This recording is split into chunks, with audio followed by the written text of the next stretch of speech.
तोरो भारी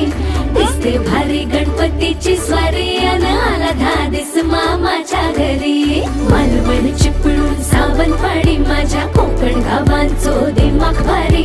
दिसते भारी गणपतीची स्वारी माझ्या कोकणा वाटे तुम्ही वलवा गाडी धमाधमान हाका गाडी माझ्या कोकणचो रस्तो